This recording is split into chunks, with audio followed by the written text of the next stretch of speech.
인천 부평갑 국회의원 노종면입니다. 박창범 후보자께서는 1994년에 KBS에 입사를 하셨더군요. 저도 YTN에 같은 해 입사를 했고, 또 YTN이 한때는 뭐 작은 KBS로 불릴 정도로 KBS에서 YTN으로 이직하신 선배들로부터 언론 기본에 대해서 공부하면서 기자 생활을 시작했습니다. 뭐 이런 인연을 떠나서라도 동시대를 겪어온 그 보도에 종사해온 분이기 때문에 사실 질의가 편치 않다는 점을 먼저 말씀을 드립니다.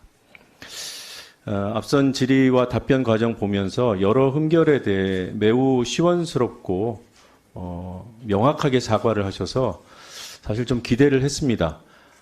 여러 흠결들 하나하나 다 중요한 사안이지만 지금 공영방송의 사장이 되겠다는 분이기 때문에 이 보도 본질과 관련된 부분, 뭐 조금 더 구체적으로 말씀드리면 이 파우치 언급과 관련된 부분이 저는 핵심 중에 핵심이라고 봅니다. 본인께서는 억울하실지 몰라도 그 대담에서 나온 발언 때문에 이 자리에까지 오신 게 아닌가라는 그런 세간의 의혹이 있기 때문에 이게 이번 청문회의 본질 가운데 하나라고 생각합니다. 파우치, 그 상품에 부여된 그 상품명을 몰라서 질의를 하겠습니까? 이 상품이 보도에서 어떤 의미로 표현되어야 하는지 이것이 관건이죠. 이걸 모르실 리가 없습니다. 만약에 명품이라고 표현되는 것에 동의할 수 없다면 어떤 표현이 적확한지 고민하셨어야 한다고 봅니다. 굳이 사실에만 기반을 해야 한다 하더라도 금액이 있습니다. 객관적으로 확인 가능한 영수증까지 공개된 그런 금액이 있습니다. 그런데 300만 원 언급하지 않으셨어요. 그리고 그 이외의 고가 화장품, 양주 이런 것들도 이미 다 공개되어 있던 상황입니다. 그런데 굳이 많은 분들이 이해하기 어려운 파우치라는 용어를 사용하셨고 또 조그만이라는 형용사를 통해서 사안을 축소하려 한다는 비난을 자초하셨어요. 이런 부분을 오랜 기간 기자하고 앵커하신 분이 모른다? 그걸 모르면 이 자리에 계시면 더더욱 안 됩니다. 아실 겁니다. 그래서 기대했던 겁니다. 기왕 본인의 어떤 흠결들, 어찌 흠결 없는 사람이 있겠습니까? 그런 것들을 털어내고 일을 시작하시기를 바라시는 것이 아닌가. 그런데 본질에 다다라서 제동이 걸리는 것을 보고 안타깝다는 생각이 들었습니다. 박 후보자님께 여쭤보죠. 근무 시간에 주식 거래를 하면 징계 사유에 해당할까요? 안 할까요? 원천적으로 못하게 돼 있습니다. 혹시 본인은 근무하면서 근무 시간에 주식 거래를 한 사실이 있습니까? 제 기억으로는 없습니다. 서면 답변에 일부 근무 시간에 거래를 했을 수 있다 이렇게 답변하셨습니다. 제가 이제 확인해 보니까요. 9시 이전에 주문을 해놓으면 그때그때 체결되는 상황에 따라서 근무 시간에 체결되는 경우도 있었고요. 네. 의원님께서 주신 날짜 확인해 보면은 제가 최근 몇 년 동안은 이른바 9 to 6 근무를 한 적이 거의 없습니다. 네. 해서 지금 답변에 어긋나는 사례가 확인이 되고 그것을 제가 입증하면 거짓말에 대한 책임을 지시겠습니까? 입증 자료를 주시면 저도 끝까지 확인해서 맞는지 안 맞는지 확인 말씀을 네, 드리겠습니다. 지금 아니라고 하셨으면 네. 가정을 전제로 한 것이 아니라 본인의 발언, 본인의 국회에서의 답변에 책임지는 문제를 말씀드리는 겁니다. 거짓이면 어떻게 책임지시겠습니까? 제가 확인하고 거짓이면 어떻게 확인하시겠습니까? 드러난다면 어떻게 당연히, 책임지시겠습니까? 네, 사과를 하겠습니다. 하지만 제 기억으로는 일단 시스템으로 막혀 있고 저희가 이제 접속이 안 됩니다. 그리고 주식 거래는 여러 채널을 쓸 수 있죠. 그리고 주식 거래의 흔적은 다 남아 있습니다. 제가 파악한 바로는 휴가가 아니면 설명이 안 되는 거래가 상당수 있습니다. 저희에게 제출해 주신 주식 거래 50차례 정도 돼요. 그 가운데 반 정도는 근무 시간에 거래했다고 제가 굳이 의심이라는 표현으로 순화를 합니다만 사실에 가까운 그런 사례들이 상당수가 있다는 점을 말씀드리고요. 알겠습니다. 자, PPT 보시겠습니다. 2017년 6월 20일 2017년 6월 20일은 고대영 사장 재임 기간에 비서실장을 하던 시기입니다. 맞죠? 네, 맞습니다. 네, 이때 질환지교 시큐리티라는 종목을 거래를 하셨는데 평일이고 매수 25회가 체결됐습니다. 말씀대로 장 시작 전에 주문을 걸어놓고 진행되는 방법이 있지요. 네. 근데 중간에 거래 주문을 수정하지 않으면 이루어질 수 없는 체결들이 보입니다. 이날 휴가 가셨습니까?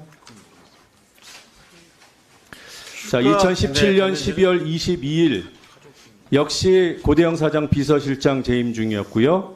이때는 더더욱 회사 동료들이 파업을 하고 있던 시기입니다. 이날도 무려 17회 체결이 이루어지는 거래를 하셨습니다. 이때도 시간대 분석을 해보면 장 시작 전에 주문 걸어놓고 그냥 기다렸다 설명이 안 됩니다. 이날도 휴가 가셨습니까? 휴가 기록을 확인해 봐야겠는데요. 네. 그 제가 다음 비서 네, 알겠습니다. 그래서 휴가 기록을 미리 확인하려고 했던 거예요. 이런 것들을 가리기 위해서 안 준다고 의심하게 됐던 것이고요. 제출하겠습니다. 그리고 모두 18개 종목 거래를 하신 것으로 파악이 됐습니다. 제출하신 자료에 따르면. 근데 혹시 소위 말하는 잡주, 혹시 거래할 때 그런 잡주에 주목해서 투자를 하시는지요? 잡주라고 생각했으면 투자를 안 했겠죠. 지금 확인되는 투자 종목 18개 가운데 6개가 지금 상장 폐지가 돼 있고요. 그리고 또 거래 중지돼 있습니다. 6개 중에서 4건은 4종목은 상장 폐지고 2종목은 거래 중지 상태예요. 최근에 거래하신 종목도 2종목이 거래 중지 상태입니다. 그래서 저는 매우 무모한 투자를 하시는 게 아닌가 이런 생각을 하고 있어요. 뭐 종목이 생각이 안 나실 겁니다. 나노 하이텔 기억하세요? 나노 하이텔이요? 네. 그거 제가 사지 않은 것 같은데요. 테라 리소스 기억하세요? 그것도 제가 산 주식이 아닌 것 같아요. SK컴즈 기억하십니까? 혹시 저희 아내가 산 주식일 수 있는? BNC 컴퍼니 아닙니다. 거래하셨어요? 제 아닌데요. 제넨바이오? 아닙니다. 저는 아닙니다. 비유 테크놀로지? 아, 그건 맞습니다. 호텔 그거 신라? 딱 하나.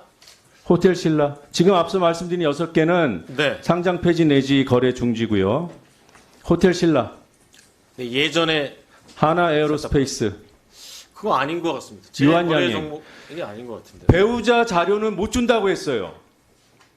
이게 만약에 배우자 자료라면 지금 청문 준비를 심각하게 불성실하게 했거나 사안을 왜곡하기 위해서 지금 뭔가 꼼수를 부렸다는 그런 판단이 가능할 수밖에 없어요. 네, 의원님. 배우자 주식 보유 현황과 거래 자료 즉각 제출하겠습니다. 제가 알기로는 전체 거래 총액이 1,500만 원 정도 되는 걸로 알고 있는데요.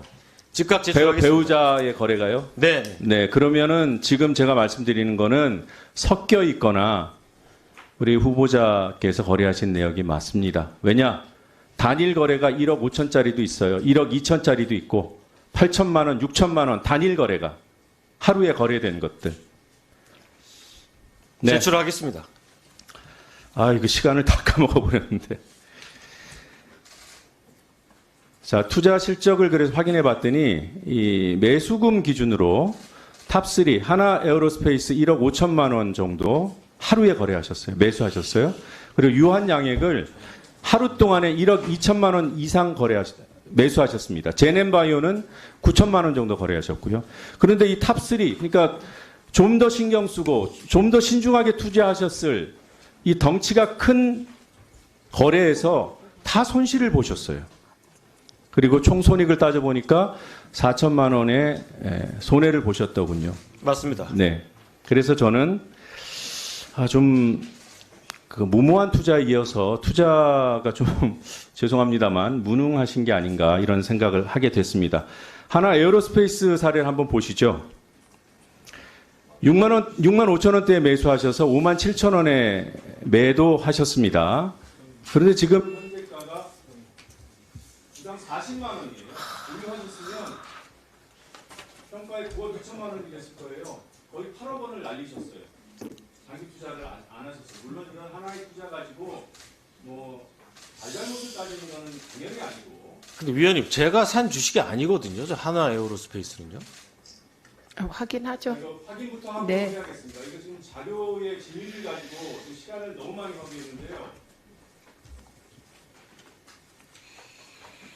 박장범 주식거래 한국거래소에서 받으셔서 저희 의원실에 보내주셔서 이걸 누가 보내줍니까? 저희가 뽑아옵니까?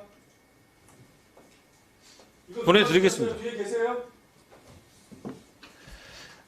누가 한국거래소 주식거래 내용 뽑아서 주셨습니까? 자, 노정면 위원님 확인해 드릴게요. 이거 무슨 조직적인 무슨 직위 방해도 아니고 이게 뭡니까 이게? 자, 청문회 준비를 있다고 그래요? 이따위로? 아무튼 뭐 큰 폭의 손실을 기록해서 죄송하게 생각합니다. 그게 뭐 노정면 위원께 죄송할 일은 아니죠. 사실이 왜 죄송합니까? 자, 지금 노정면 위원님의 말의 핵심은 분명히 자료를 받았는데 본인이 산 주식이 아니라고 제 기억에는 없습니다. 예, 어쨌든 얘기하고 기억이 없다고 하니 이상하잖아요, 상황이. 네, 저도 이상합니다. 이상하죠? 그래서 네. 제가 요거 드렸어요. 지금 갖다 드렸습니까? 네, 갖다 드리세요. 지금 요거 본인이 자료 제출 거부 목록 보내주신 거거든요. 그런데 이거를 뭐 지금 후보자를 이런 걸로 당황하게 하거나 그럴 생각이 저희가 없습니다. 그래서 일단 드릴 테니 지금 인사청문 준비단장이 잠깐 일어나 보실래요? 예, 지금 자료 제출과 후보자 답변 사이에 일치하지 않는 점이 있지요? 네. 그거 확인하실 시간 드리겠습니다. 예, 다 확인하겠습니다. 그리고 요 자료 제출 거부 목록도 후보자가 모르실 수 있다는 생각이 문득 들었습니다. 예, 그래서 그것도 후보자가 검토하십시오. 그러면 오늘 오전 질의는 김장겸 위원님이 양해해 주셔서 10번까지 진행하려고 합니다.